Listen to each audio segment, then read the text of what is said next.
What's the meaning of clumpy?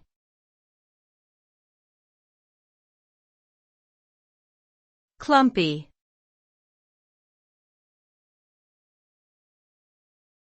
Clumpy.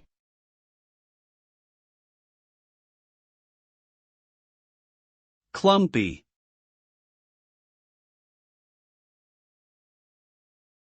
Clumpy.